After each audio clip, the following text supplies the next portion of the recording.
Баршаңызға сәлем, сіздермен бірге Жансая.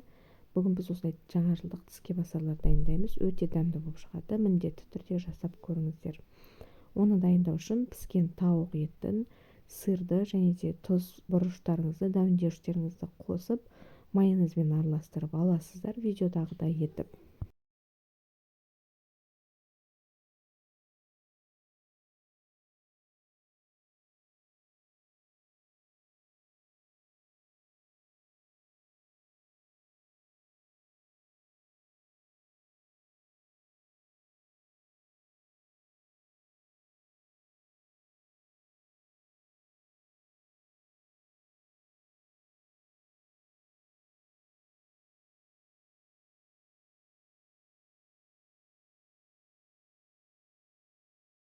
Кейін барлығын араластырып алғаннан кейін қасықпен ала отырып домалақ шариктерге айналдырасыздар да үгітілген грек жаңғағына не болмаса ұсақтап туралған укропқа айналдырып аласыздар. Яғни шырша несі сияқты түрлі түсті қылып істеп аласыздар, шырша ойыншықтар секілді қылып.